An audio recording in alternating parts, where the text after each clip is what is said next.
So thank you all for giving me an opportunity to come out and share with you a topic that I'm keenly interested in, the application of statistics to administrative level economic data for the purposes of improving operations in laboratory medicine, eliminating wasteful testing, and adding more value to this, bringing more value into the system. Now, of course, that's not the title, but that's in fact what the title means. And a lot of these strategies that I'm going to talk about are actually pretty useful in the research arena. But there are a couple of institutions like Vanderbilt and Mount Sinai School of Medicine that are taking some of these quasi-experimental models that we might discuss, that we will discuss, and trying to apply them in the boardroom. So I actually have no disclosures, except that I didn't get to negotiate when I came here.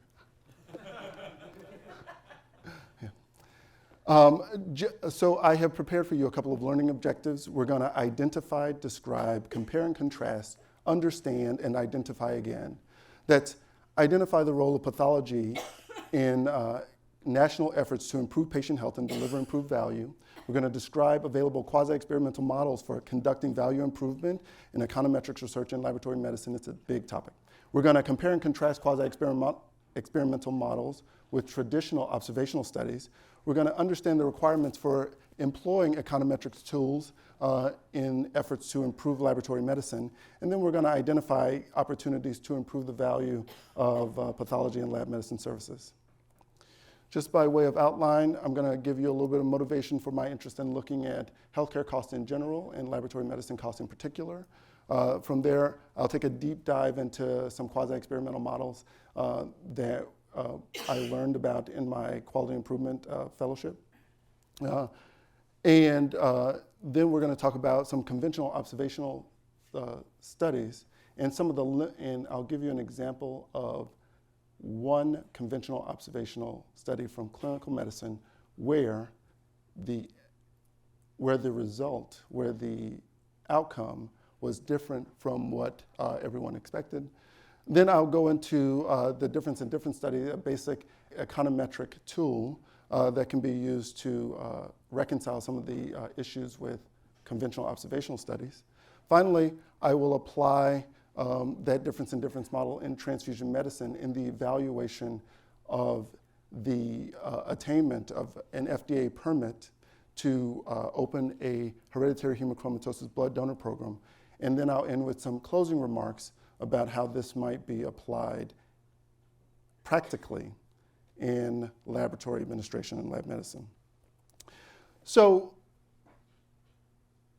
where do we go? So it turns out that according to this Kaiser Family Foundation graph, the per capita growth rate of healthcare has outstripped the GDP since 1970 by 2.4%. That means that every man, woman, and child in this country actually spends about a little over $8,400 for healthcare, right?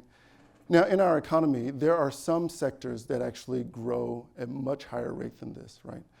The oil and natural gas industry and fracking, the IT industry.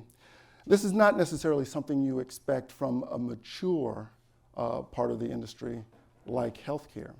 And the growth of a mature sector of the industry like healthcare at this rate is unsustainable.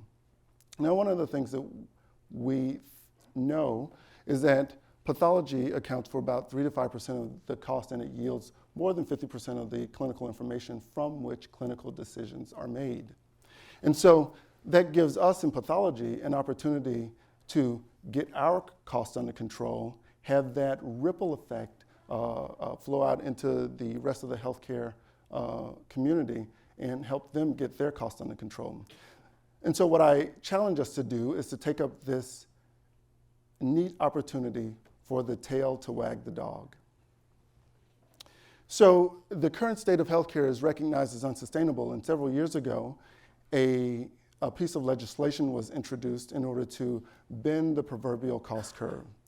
Out of those efforts came 4 initiatives, some of which were already underway, in order to help pathology and lab medicine realize its value in the face of, let's say, an accountable care organization. The CAP actually has rolled out 4 promising pathways whereby pathology can maintain its relevance, not be commoditized, and add real value to the accountable care organization. The AHRQ has started to offer cost-effectiveness grants to people who are interested in doing cost-effectiveness studies in diagnostics and clinical medicine.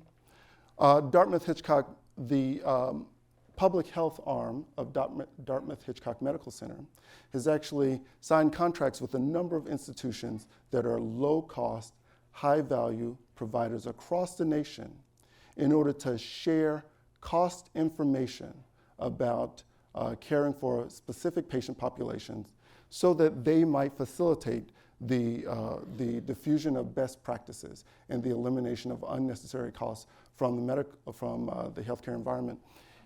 And recently, Virginia Mason joined that high-value healthcare collaborative, largely because on the national and international arena, Virginia Mason is recognized as a leader in quality improvement, or at least that's what they go and say at the IHI every year. And then finally, UW Medicine has taken on the accountable care mantle, and in an effort to maximize quality while improving the patient care experience, improving patient population health, and reducing the per capita healthcare costs. So right now, there's a flurry of activity in healthcare where people are trying to get their costs under control.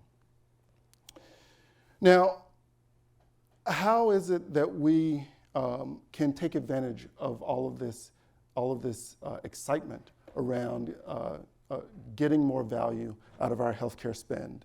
Right? Paul Batalden, who was a student of Schuhart and Deming and all the industrial quality improvement gurus, has coined this equation that allows us to sort of organize our efforts a little bit. If we generate some generalizable scientific evidence and we apply that to our specific particular context, we might be able to improve the performance of our healthcare system and deliver more value. And one of the ways and some of the tools that we have in order to do that are these quasi-experimental models applied using just the quality improvement framework. These include the time series AB design, the equivalent time series AB design, the multi-baseline design, and many others. So what is it that makes a quasi-experimental model quasi-experimental, and what makes it so powerful? And the first thing is quasi-experimental studies are defined as such because they don't involve random allocation into groups. They can be externally controlled, self-controlled, or in unfortunate cases, uncontrolled. They use observational data for the purpose of, to which we apply the experimental framework.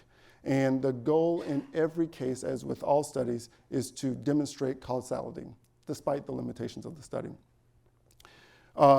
Most quasi-experimental studies take advantage of repeated measurements, and the power of that is that it controls for internal variation or individual variation. Often there's an unappreciated statistical rigor, largely because the output is a pictorial display. It's a control chart, right? A Levy-Jennings chart, and it's not really rigorous, right? I mean, it doesn't appear really rigorous, right? And so these designs are often used for program and policy evaluation. Now there are a lot of quasi-experimental models out there, non-equivalent control studies, these that are used by the applied econometrics folks, and these in quality improvement that overlap with those being used in econometrics. So let's start by just going through a couple of these models just for background. The first one that we'll talk about is the time series AB, or before-after study design, which sort of establishes the foundation of the quasi-experimental models that we'll discuss. In this case, right, you collect some baseline data, you apply an intervention, and then you measure the post-intervention response. And it's the discontinuity between this baseline and the post-intervention period that actually describes the difference. Now, you can show the difference using a control chart, or you can do a regression across these two if you want more statistical significance. And the evaluation criteria that are applied in this case are, does the effect occur immediately after the intervention is applied? Is the magnitude of the effect significantly different from the before period? And is the effect stable afterwards? Now, the major weakness to this kind of design is that the change might be unrelated to the intervention, and there are ways to overcome that by instituting an external control group. As with most studies, they are prone to selection bias, and so we might apply some risk adjustment strategies in order to address that.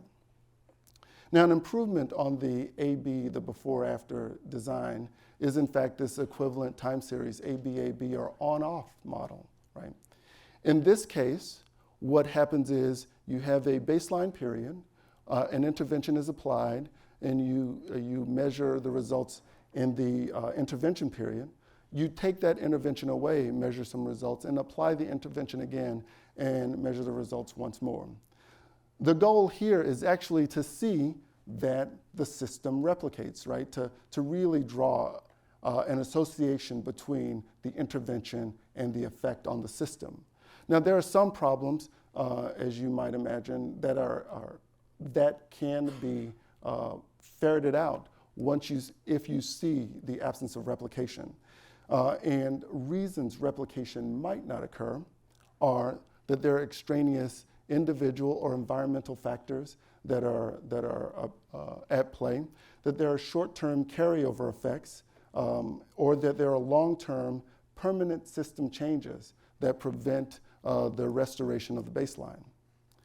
Now, as with all time series models, there is a potential for confounding. And the confounding elements that we have to be concerned about are trends, seasonality, longer cycles, and just some regular variability. Now, in this case, the big confounder is that there might be a coincident cycle, like a coincident business cycle or something, that occurs and that is controlling the change. And we don't notice it because we haven't collected enough data, or we haven't collected enough, or we don't have a control in the system, and so we don't necessarily notice it. Otherwise, another confounder is that we will apply the intervention, and the system will lag a little bit before it reacts to the intervention. So these are issues that you have to sort of deal with. It's a good thing when you see it in the control chart. That way you can start to use statistical techniques to get at it. Sometimes you cannot restore the baseline, and in that case, a multiple baseline design might be useful. So here's an example of what a multiple baseline design looks like. This is one where you might apply an intervention sequentially over time. Let's say like the deployment of an IT system or a patch to an IT system. In the beginning, you might collect a month of background data in the laboratory and then apply the intervention in the lab, collect 2 months of data in the radiology area, and then apply the intervention, collect 3 months of data in the pharmacy, and then apply the intervention. In this case, each subsequent application of the intervention serves as a control for the previous. And the major issues that we have to worry about here is that departments talk to each other, people who are sharing, people share information throughout the organization, and that might ultimately contaminate the study. And you might get a case where before you even apply the intervention, the system starts to change, right? Or that people will wait so long in order for the intervention to roll out in their area that they'll just get tired and they'll drop out of the study. And in that case, right, it was all for naught. You can institute controls in that in order to capture secular trends, and that's what we see here in the multiple baseline study with a control group. So this is the kind of chart that you might generate if you're looking at, let's say, eliminating the immunoassay from toxicology at UW, Harborview, and then some outlying clinics. So, I actually think that these are quite powerful, and the reason I think these quasi-experimental models are powerful is because they collect pre and post data for the individual, and if they're controlled, they collect pre and post data for the control group. So that allows us to capture individual variation and control for that, a potential confounder in observational studies, and then to capture the environmental trends that might be at play, potential confounder in studies. So in basic evidence-based medicine, we're actually taught to think about studies we're taught to think about the strength of evidence of the study based on this hierarchical framework, right? The systematic reviews of randomized controlled trials are the best data out there, right? That the experimental, the true experiment is the best experimental model out there, and the observational studies, case reports, and expert opinions pale in comparison.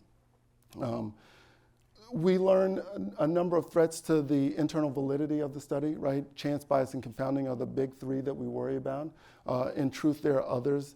Maturation, just that the system over the passage of time will achieve the outcome without the intervention. That testing, in some respects, changes the system and induces the outcome that you're looking for. That changes in instrumentation sort of confound the output that we get from the system, and so we can't necessarily compare the results across time.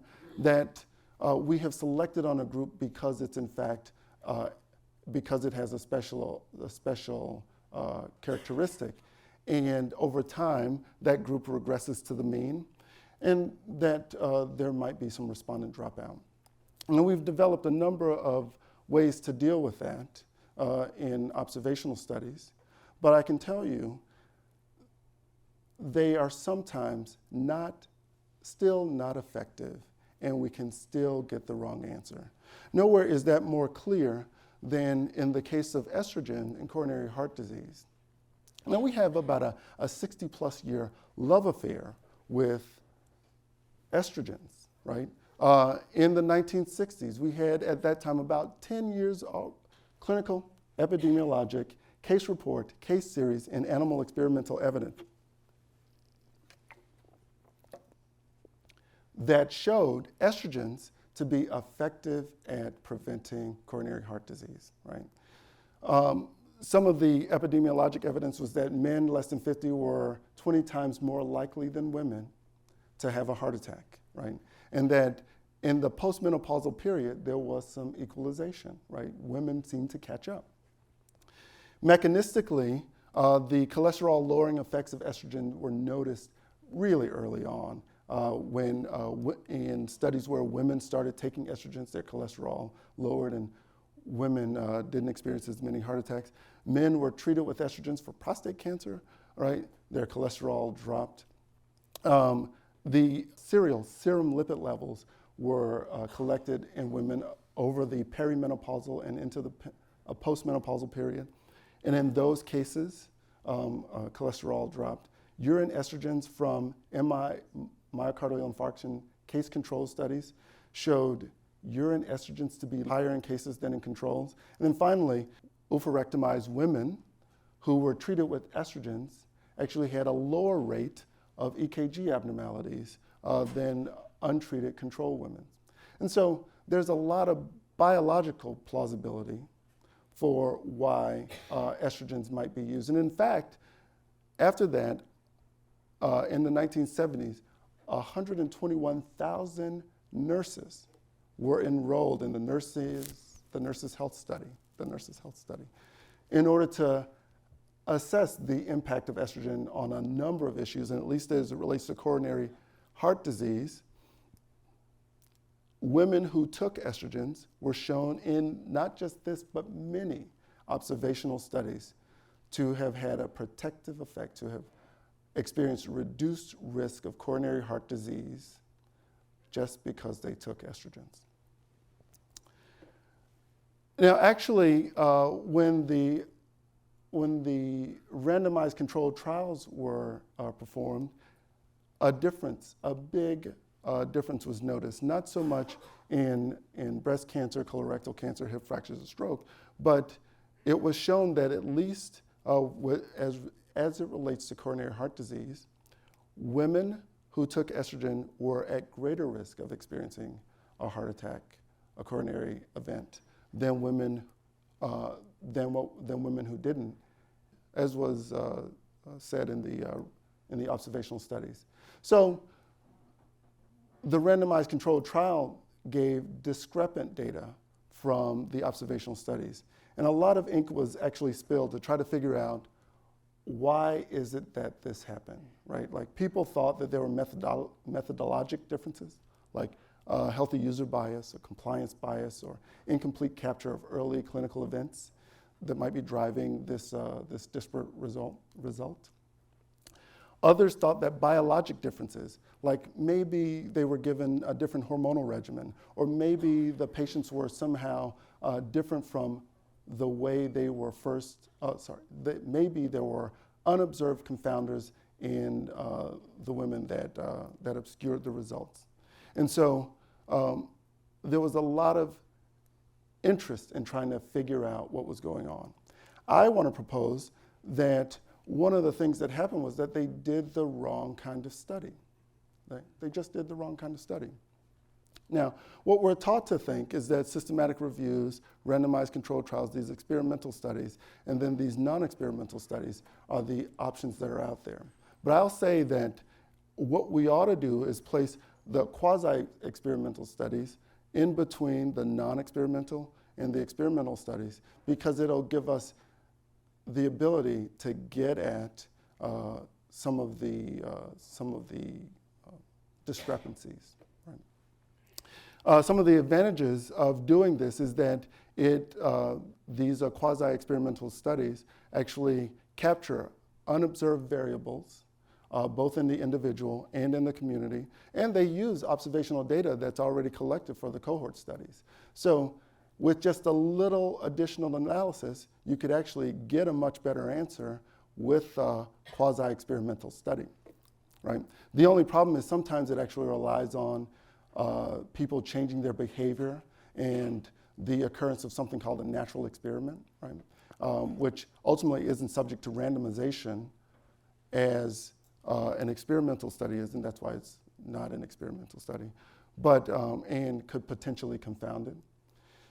And so nowhere, because some of you look confused, nowhere is that more clear than if we re-examine the nurses' health study data using the quasi-experimental paradigm. So if we just take facts from the nurses' health study data, that they took 121,000 women, female nurses who were 30 to 55 years old, surveyed them every 2 years for 20 years starting in 1976, that they collected information on about 70,000 women who experienced menopause and went into the postmenopausal period, that they collected data on, let's say, woman 25533 every 2 years when she was not on estrogens, when she was on estrogens, when she had her coronary event. And for the purpose of the study, as they followed her, they decided that her follow-up for this particular measure ended when she either had coronary heart disease diagnosed, when she died, or when the study ended in June of 1996. So actually, that allows us, in this study, they actually captured 358,000 person years of follow-up data, which represented at least 18,000 women who had 662 coronary heart disease events. And but who had never used estrogens or hormones. And then they captured 265,000 person years of data, follow-up data for about 13,000 women who had 259 coronary heart disease events. And these are women who, over the course of the study, were not on estrogen, started to take estrogen, and then had their heart attack. And if you actually did it using the before-after quasi-experimental model with a simple 2x2 table, looking at those who never used hormones, those who started hormones during the study, and looking at the rates of MI before they started hormones and after they started hormones, these are just gross numbers, right? What you would see is something like this, right? That in fact, most of the heart attacks in this group occurred after they started hormones. Now, how many of you in the audience would recommend that your wife, mother, daughter, aunt, right, like loved one, take estrogens if you saw this data? I wouldn't. I actually thought somebody would raise their hand, but I guess not. So what I'm trying to say here is basically that, we have, if we're going to go through the effort to collect the data, at least do the right analysis. And the quasi-experimental tools, even though we're not naturally familiar with them, can be quite effective at helping us identify the right answer right away. So now we're going to go here to talk about the first example of using a quasi-experimental model in medicine, right? That was actually very helpful for figuring out something. And this took place in the 1800s, right? Like between 1834 and 1853 in England, where John Snow, the father of epidemiology, with his rudimentary pivot table and rudimentary statistical application, went out into the community after every outbreak of cholera and collected a specimen from every house and identified what water supply who was the water provider for those people, both after every single cholera epidemic. He also, at the time, cataloged all the different changes taking place in the water suppliers around the Thames River. And because he had prepared himself between 1849 and 1853, notice that one solitary change happened that totally helped him to clarify what was going on with the cholera epidemic. That Lambeth Waterworks moved its plant, right, from the dirty part of the Thames River 22 miles upriver and supplied water to several districts in London. And in that case, communities that were receiving their water through Lambeth Waterworks actually had a significant drop-off in their cholera death rates, right? And I'm sort of illustrating this using my, these are, rudimentary epidemiologic tables captured by the London Board of Health in 1832, 1849, and 1853. And so this is essentially one of those before-after charts. John Snow applied something that we would call a difference in difference model, right? And what that does is that helps us evaluate interventions in the macroeconomic sense. These are a type of quasi-experimental study. It's essentially a before-after study with a control group, right? What we did with the Nurses' Health Study. It's used to evaluate the impact of policy change. It captures individual and group level variation. It makes use of something that we call the difference in difference estimator. You can do a regression and use that regression analysis to get the effect of the intervention, right? And you can assess additional covariates, and it rests on something that we'll call the common trends assumption. I'll show you that in a second. This is the general equation for it, and there's a really simple economics proof right, that I won't share with you, but that if you want to, we can go over it later. What it does is it highlights, at least in this model, it captures a couple of things, right? The district, the time, and then an interaction term between the district and time, which allows us to do this sort of before-after study. There's this term up here, which is the coefficient on this interaction term. That's the one that we're interested in. That's called the difference in difference estimator. It is actually the coefficient that we would get in the regression model, and it allows us to say what the effect of the intervention is, right? And so I could walk through this with you because it's just simple math. Basically, this says if we take the average outcome in the Lambeth district in the second period and subtract from it the average outcome in the Lambeth district in the first period, and subtract from that the average outcome in the St. Savior district in the second period, and the average outcome in the St. Savior district in the first period, that the difference in those differences will actually give us the effect. And so I've sort of illustrated that here, right? This is the cholera patient in the Lambeth, and this is the cholera patient in the St. Savior district. What does that look like? If we use the before-after study with a control group, basically that difference in difference estimator allows us to take all of the before period for both the intervention and the control and push it into one point. All of the post-intervention data for the intervention and control and push that into one point, and then calculate the effect of the intervention from those points. What it assumes is that the control group actually captures the underlying trend in the community, and if the intervention group had not undergone the intervention, right, they would follow that same trend. That's called the common trends assumption. Now, if we look at that with a regular graph, right, this is the mortality trend in St. Savior before and after the Lambeth Waterworks moved out of the city. This is the mortality trend in the Lambeth district before and after St. Savior moved out of the city. And this is what would have happened in the Lambeth district had the waterworks not moved out of the city. So had the intervention not occurred.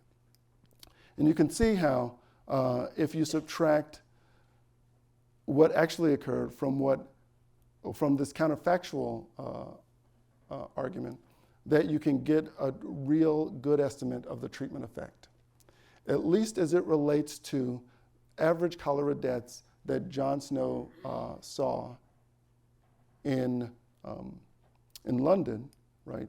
If you just take the difference of the St. Savior observations and the difference of the Lambeth observations and subtract them from each other, the cholera death rate dropped by 79 per 10,000 people, just by having the waterworks move out of the city.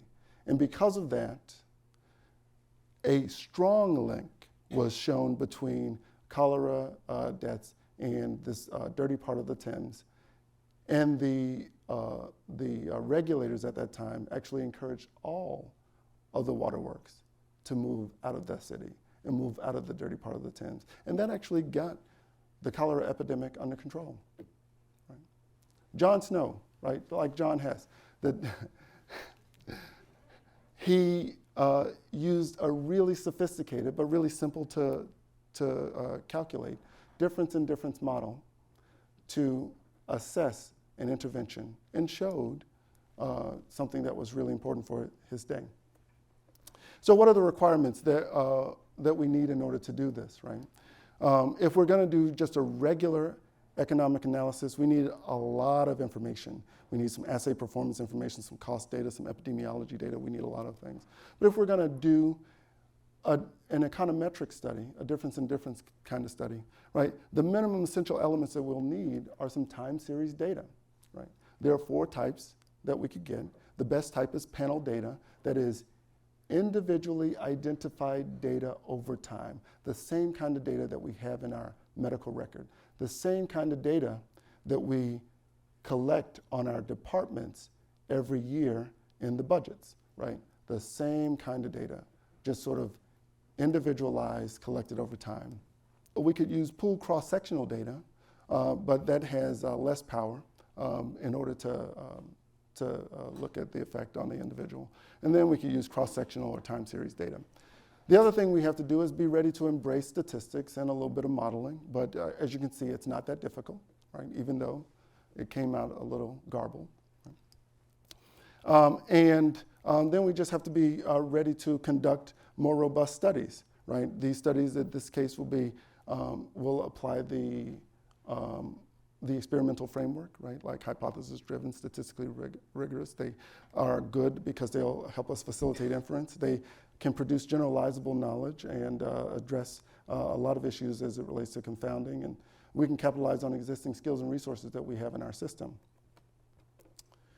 So one thing that we're going to do is switch gears right now and show how this might be applied as a research study to evaluate the effect of a regulatory change in transfusion medicine, and especially as it relates to the development of a hereditary hemochromatosis blood donor programs.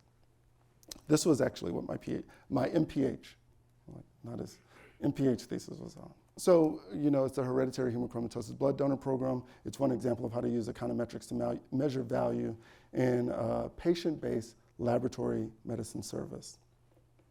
So we all know that hereditary hemochromatosis is a disorder of iron metabolism that leads to total body iron overload, that we can pick it up by looking at the C282Y and the H63D mutations, and then this is the simple heterozygosity and genetic prevalence of those mutations.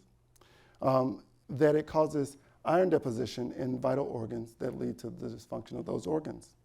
That effective treatment for hereditary hemochromatosis is phlebotomy, and red cell apheresis might also be used, although it's not recommended by some people.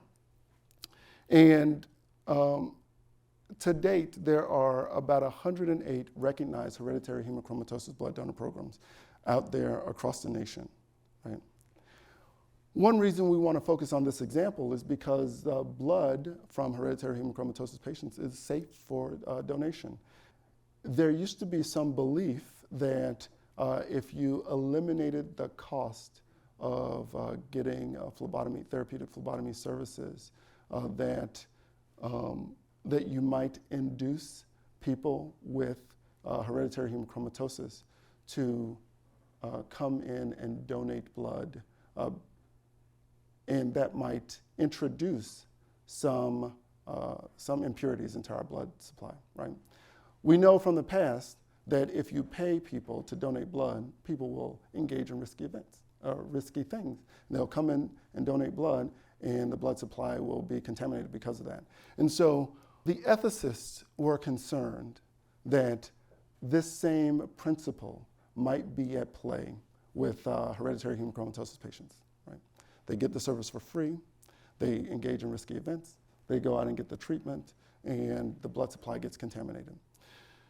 Actually, someone spent the time sort of clarifying this ethical dilemma and showed that, in fact, if you convince the person that getting the service for free did not require them to make the donation, right? You sort of disconnect those two thoughts, that in fact, the person would be honest about risky events. You could determine whether or not the blood should be enrolled in the blood supply, and you might be able to keep your costs down, but still offer the service, more or less, and not contaminate the blood supply. The other big reason why we might want to study this is that the FDA instituted a regulatory change in about the late 1990s, early 2000s, that allowed blood banks to do these four things to address blood shortages. First, that they would permit the distribution of eligible blood donations without disease labeling. Before then, you could take blood from a diseased individual, label it with the disease, and if it passed all the testing, you could actually have that blood donated to any, you could actually give that blood to any person who might need it. And there are a lot of reasons why we don't want to do that, right? Patients who are vulnerable are less likely to take blood that is labeled with a disease. You sort of stigmatize that and make it difficult. And so we have all these units of disease-labeled blood in the blood bank that we can't get rid of. It permits the collection of blood donations more frequently than the standard 8 weeks. It eliminates fees for therapeutic phlebotomy for hereditary hemochromatosis patients, and it maintains the same standards for donor eligibility and testing. If we looked at this, this also offers us an opportunity to clarify the impact of this blood on the donor pool and whether or not it could be used to affect local blood shortages. It would give us an opportunity to look at to do a cost analysis of bringing this kind of service into laboratory medicine, and it might allow us an opportunity to align the service that we provide with the preference of the patient, right? Something that they were always interested in doing at Dartmouth. So actually, if you read the lay press or receive emails from the UW administration, you will always think that there's a blood shortage, right? There, at least over 10 years, there were 10,000, greater than 10,000 blood shortages described in the newspaper. That's about 3 every day, and one of them was occurring here every day. And so we know the causes of these blood shortages, right? The reductions, the causes are listed here. The consequences of blood shortages are really broad, and this is taken from the National Blood Collection and Utilization Survey report that's put out by the AABB and the FDA, that elective surgeries get canceled, which reduce hospital revenues. Non-elective surgeries are canceled that harm patients. Delays in blood product release can harm inpatients, and that could be a risk for medicine, trauma patients, and hem-onc patients. And at least in some of these studies where people reported they had delays in the release of blood from 1 to 366 days. But there are solutions that exist, right? You can develop robust mechanisms to monitor the blood supply. You can increase donations by eligible donors. You can improve donor recruitment and retention, or you can eliminate some of the barriers to safe donations. And actually, this hereditary hemochromatosis blood donor program was, in fact, one solution that was being pursued. At that time, a number of institutions started to put out data about the benefits of doing such a thing. Transfusion medicine service revenues can increase. You can eliminate the costs for patient services. There was the potential to get about 2.5 million additional units of blood into circulation. That could solve a lot of blood shortages. This blood could potentially be more viable because it has younger cells in it. There might be a paradoxical improvement in the blood supply. I could explain it, but I'll just put it off. And then and patients don't actually necessarily want their blood to be discarded. So you might be able to solve a lot of issues by doing this. If you look at data from the blood centers that are currently collecting and distributing hereditary hemochromatosis blood, it paints a slightly different picture, right? In about 12 or 13 blood centers from a collaborator, where they had actually gone through and gotten the variants, they actually saw over their application of the variants and offering of the service, they saw an increase of about 6,000 units into their blood supply. In that case, that meant a potential increase in revenue of about $3.3 million. But it sort of paled in comparison to this $550 million revenue that they got from everything else. And so the blood centers might say there's no real reason to pursue this variance. But the question is this good policy? And a difference in different study might allow us to investigate that. And in doing so, it will allow us to answer questions that were not satisfactorily answered by the uncontrolled studies, and it'll allow us to ferret out differences that exist between hospital and blood centers. And it might cause more blood banks across our nation. Right now, only 108 have taken up the variance, have applied for this permit.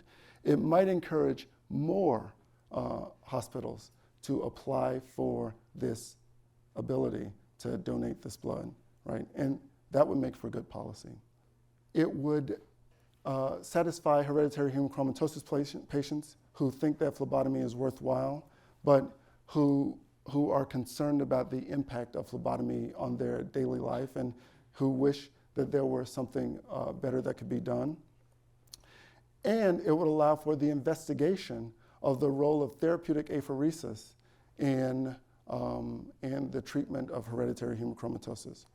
Right now, there is not really good evidence that that red cell apheresis should be used to treat hereditary hemochromatosis.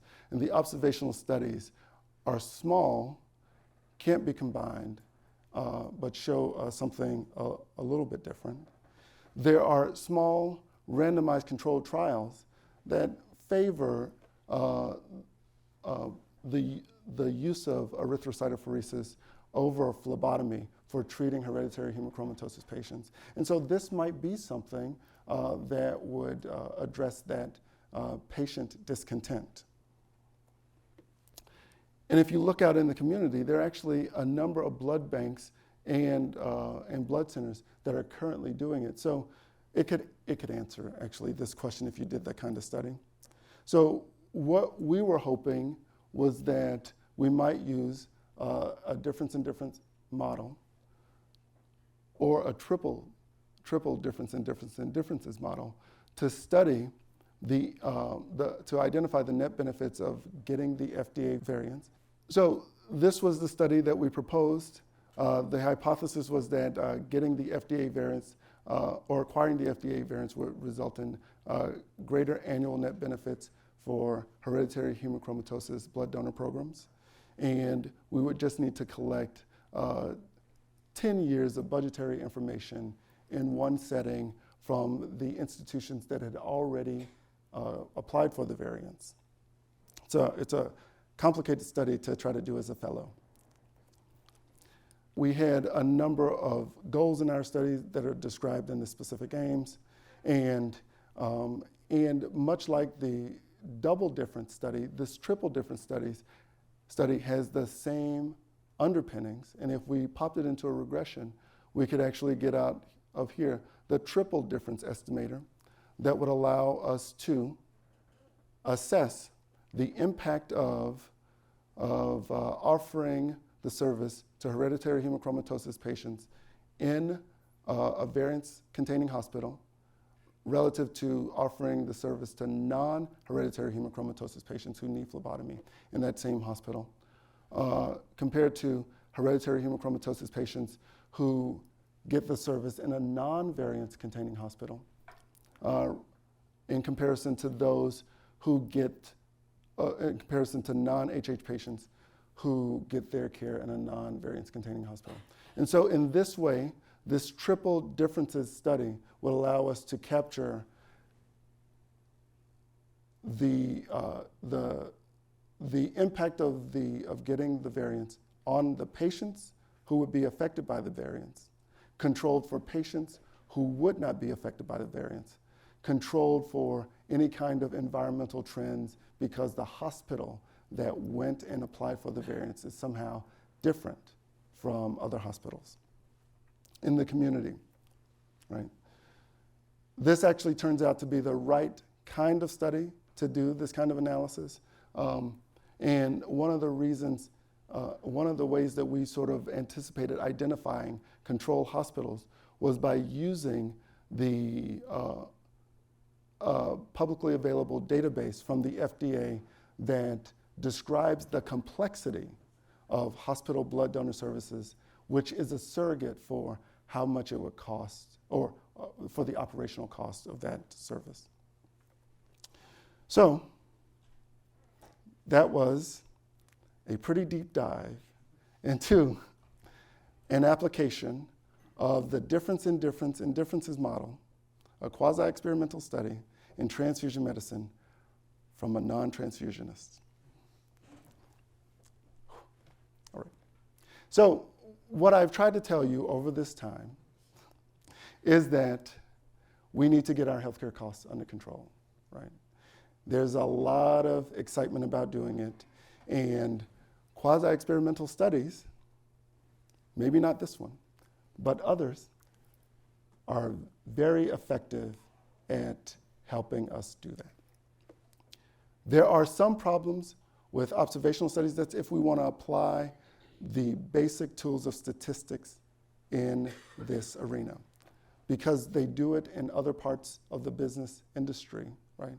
In other businesses. They do it in marketing. They do it everywhere else in the economy, but we don't necessarily do it in healthcare, and are able to get control over their operational costs in that way.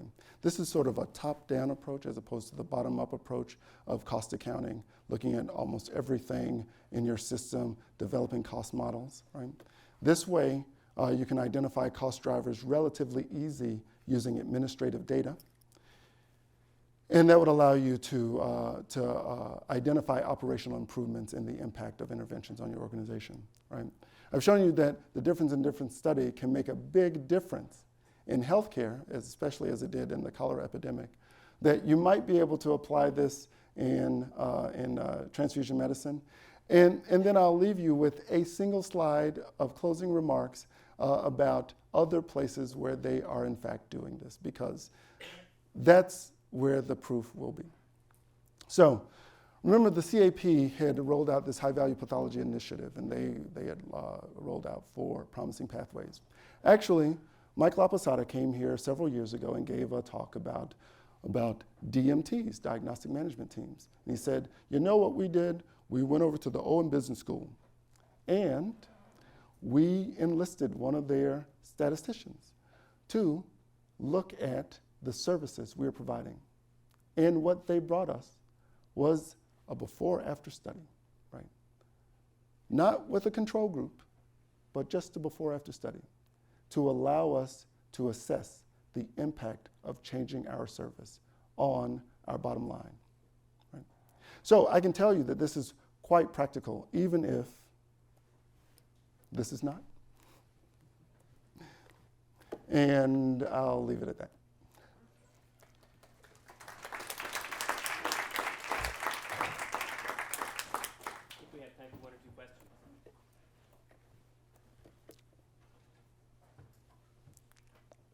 Yes.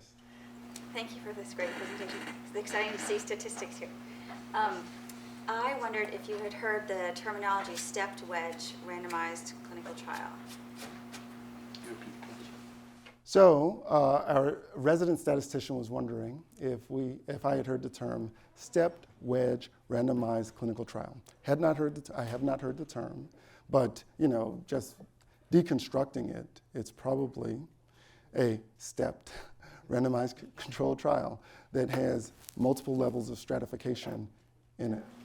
So it's exactly the picture you showed with the multiple baselines and the rolling out the intervention over time. Oh, wow. But it's called a randomized clinical trial in other contexts. Oh, okay. So I was wondering if you'd seen that, because when you were contrasting, your quasi-experimental and calling them observational trials, and then saying, well, here's this other way of doing it. To me, that could still be a randomized trial, in which what's randomized is the timing of the rolling out of the intervention. Oh, gotcha. Oh. So it's different.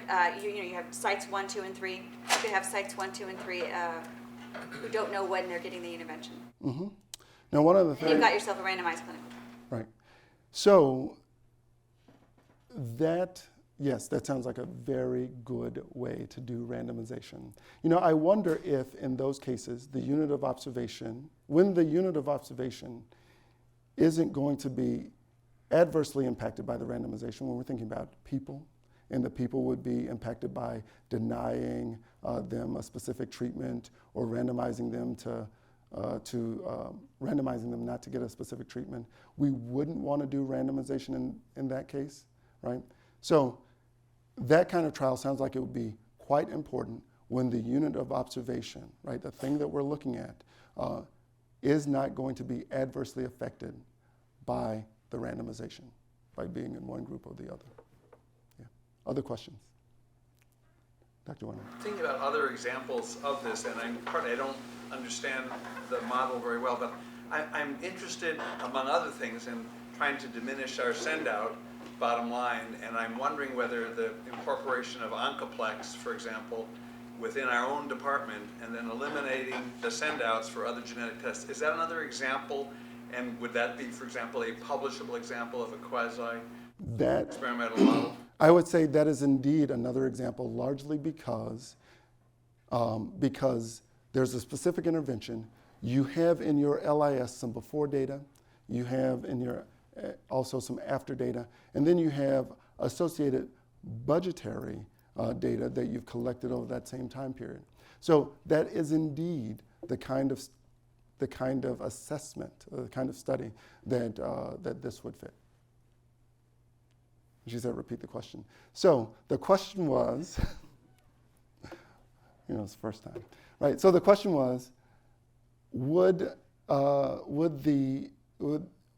this model be applicable to assessing the impact of rolling out the Oncoplex DX in the immunology department for the purpose of improving its send-out budget? And I said, yeah. Andy. I feel like the VA has the best electronic health record in the world, mostly, if not because of its ease of use, but because of the length that it's been employed. Are there diagnostic algorithms, especially for laboratory testing, that are built into that electronic health record, or is that something that health record is lacking? Okay. So now I got the signal. The VA has the most complex and robust electronic medical record system in the nation, right? And it has been rolled out for a long time, been deployed for many, many years. Are there diagnostic algorithms built into that system that could facilitate some of what we're doing? So in the systems where the diagnostic algorithms have been instituted, it works. Those would be places like Tucson, and now some of these efforts are being undertaken in Southern California in Vision 22, while they're trying to get all of their laboratory tests under control. Here, this is something that I have to get to work on. I was hoping that any of the interventions that we identify here, we might, in our consolidated Vision 20, roll that out at other facilities and show the impact of that intervention at those facilities. But yes, to answer your question, they do exist in some VA medical centers where they have been instituted. And here, we're in the process of instituting them.